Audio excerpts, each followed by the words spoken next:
सब जानते हैं कांग्रेस जुमले की नहीं जरूरतमंदों की पार्टी है।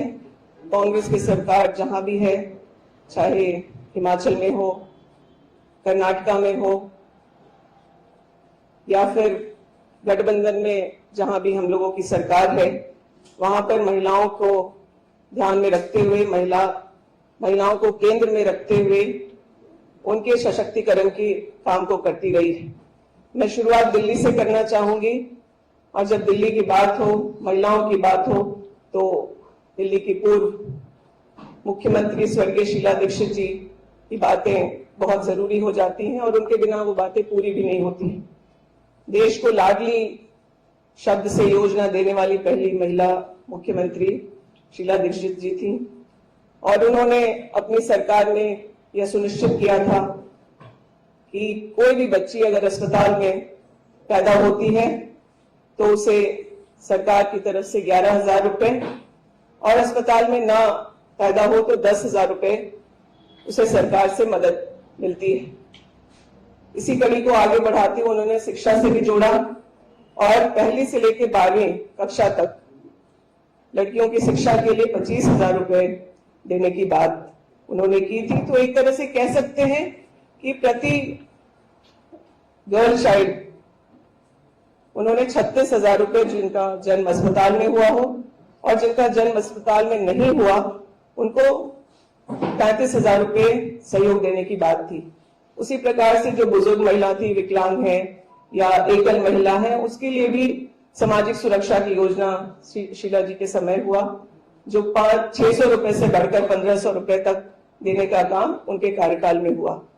ये हमारे पूर्व दिल्ली की सरकार की योजनाओं की बात थी। आज हम हिमाचल में हैं, वहां महिलाओं को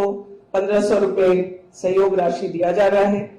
कर्नाटका के बारे में कल आपने डीके शिव कुमार जी से सभी कुछ सुना और हमारे जो 5 मुख्य चुनावी वादे थे, उसमें पहला वादा जो हम लोगों ने पूरा किया था वो गृहलक्ष्मी का था और आज करोड़ों महिलाओं को 2,000 रुपए वहां की सरकार देने का काम कर रही है। तेलंगाना में भी बात करें, महिलाओं को गतिशील और स्वतंत्र करने के रास्ते में जो बसों में फ्री ट्रांसपोर्टेशन की योजना है, उसमें भी सरकार करोड़ों खर्च कर रही है। आवास की योजना से जोड़ करके उन्हें सशक्त करने की बात की हो, तो इन सब चीजों को हम लोगों की सरकार जहां भी रही है, कांग्रेस की अपनी सरकार हो या फिर आज गठबंधन में अगर हम लोग झारखंड में हैं, तो वहां की सरकारें महिलाओं को केंद्र में लेकर के काम कर रही हैं, उन्हें जिम्मेदारी देने की काम कर रही हैं और स्वास्थ्य सुरक्षा की बातें, शिक्षा की बातें पहले सरकार की प्राथमिकताओं में रही और अब आर्थिक सशक्तिकरण कैसे महिलाओं का हो, इस पर हम लोगों का विशेष काम है। मैं अपने राज्य की अगर बात करूं तो आप लोगों ने देखा होगा कि पिछले 5 साल में जो हमारी सरकार है, यहाँ की सरकार से विपरीत हुई है। यहाँ आपकी सरकार 10 साल से है और आज अब ये महिलाओं को 2100 देने की बात कर रहे हैं, लेकिन उन्हें 10 साल महिलाओं को इस तरह के आर्थिक कार्यक्रमों से जोड़ने से किसने मना किया, यह भी जानने की बात है। बगल में पंजाब है, वहां तो वादा करके भी 34 महीने हो गए हैं, महिलाओं को इस तरह का कोई आर्थिक सहयोग या योजना जो उन्होंने चुनावी वादा किया था उसको पूरा नहीं किया। आप हो या भाजपा हो, ये चुनावी वादे करते हैं और उसे पूरा नहीं करते। महाराष्ट्र उसका एक और उदाहरण है, जहां पर 1,500 से 2,100 देने की बात थी और अब तक उस पर आगे कोई कार्रवाई नहीं हुई है। मध्य प्रदेश की योजना की बात कर लें, 1,250 रुपए से बढ़ा के 3,000 देने की बात थी, वो पूर्ण नहीं किया गया। और हम अब अपने गृह प्रदेश की बात करें तो महिलाओं के लिए कई सारी योजनाओं को हम लोगों ने धरातल पर उतारा 5 साल के अल्प समय में, जिसमें 2 साल कोरोना का भी वक्त बीता। उसके बावजूद कोरोना के बाद के 3 सालों में हम लोगों ने महिलाओं के लिए कई सारी योजनाओं की घोषणा की और उसे धरातल पर भी उतारा। वो आवास की योजना हो, चाहे उन्हें शिक्षा से जोड़ने की बात हो, चाहे फिर SC/ST छात्राओं को विदेश में पढ़ने के लिए सहयोग करने की बात हो, सरकार ने उसे बहुत सफलता से किया और हमारा वो रिकॉर्ड आप लोगों को शेयर भी किया जाएगा। सबसे बड़ी योजना जो महिलाओं के लिए पिछले दिनों झारखंड की सरकार लेकर के आई, वो मैया सम्मान योजना थी। इसके तहत हम लोगों ने अगस्त से लेकर के नवंबर तक के महीने में 1,000 रुपए महिलाओं को डायरेक्ट बेनिफिट के तहत उनके खातों में देने का काम किया।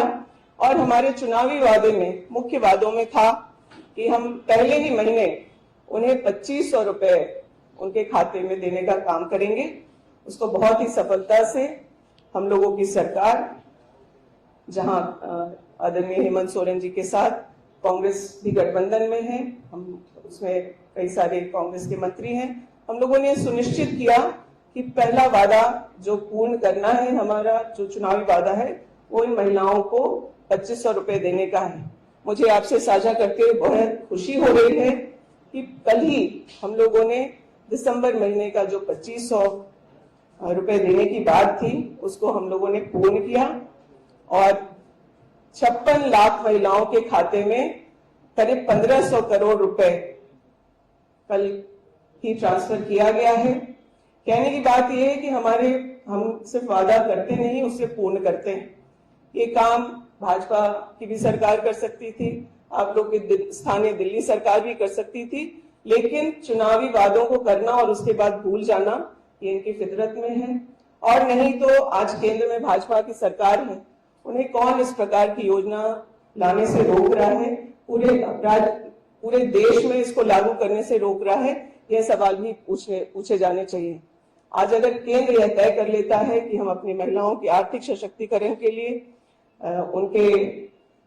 क्रेडिबिलिटी को बढ़ाने के लिए हम और महिलाओं को सीधे उनके खाते में पैसा देंगे, 2,500 रुपए बजट से निकाल करके महिलाओं के लिए, देश की महिलाओं के लिए अगर भाजपा की सरकार करती है, तो मुझे लगता है कि सिर्फ महिलाओं का आर्थिक सशक्तिकरण ही नहीं, बल्कि देश को भी एक विकसित देश की तरफ या फिर राज्यों को विकसित राज्यों की तरफ बढ़ाने में बहुत महत्वपूर्ण कदम होगा। लेकिन प्राथमिकताओं में महिलाएं नहीं है, जिस महंगाई की मार से महिलाएं जूझ रही हैं, उस पर कोई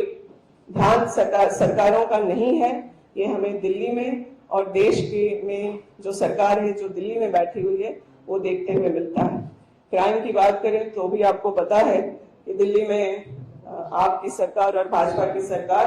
कितनी गंभीर है महिलाओं की सुरक्षा को लेकर के, वो सब आप लोगों के सामने है। संख्या की बात करूं मैं तो मुझे लगता है कि इनकी सरकार में दिल्ली में 16,000 से ज्यादा रेप हुए हैं, 30,000 से ज्यादा महिलाओं का अपहरण हुआ है, और इस पर आगे किस तरह की कार्रवाई हुई है या इन घटनाओं के बाद सजा देने की तरफ जो कल्प्रिट है उसको सजा देने के लिए इनके क्या प्रयास रहे हैं, वो भी देश के सामने है। झारखंड से आती हूँ, बिहार राज्य से हम लोगों का राज्य अलग हुआ है, और इस दिल्ली में हमारे राज्यों के बहुत सारे लोग रहते हैं। आप लोगों ने देखा पूर्वांचल के लोग पिछली बार छठ हमारे आस्था का प्रतीक है, उस छठ पर को करने जाते हैं, तब की क्या स्थिति है। जो आंकड़े हमारे पास फीकल कोली के, यमुना नदी के आते हैं, जैसे ही दिल्ली में यमुना आती है तो जो फीकल कोली का रेशियो 230 एमपीएन होना चाहिए, वो 97 लाख की स्थिति पर है। तो हमारी आस्थाओं के साथ, और ये खास करके पर महिलाएं करती हैं, तो किस परिस्थिति में दिल्ली आज सांसों की संकट से, कचरे के जमघट पर और प्रदूषण की यह हालत है कि आपको सांस लेना मुश्किल है। इन सब चीजों को आज दिल्ली सफर कर रही है, और मुझे पूरा भरोसा है कि दिल्ली की जनता समझदार है, और आने वाले चुनाव में जो कांग्रेस की सरकार उन्हें पहले से देती रही है, आज जो दिल्ली 10 साल के मिसमैनेजमेंट के बाद भी आज जो दिल्ली चल पा रही है, वो हमारे पूर्व मुख्यमंत्री शीला दीक्षित जी का देन है। दिल्ली इस बात को बखूबी समझ रही है,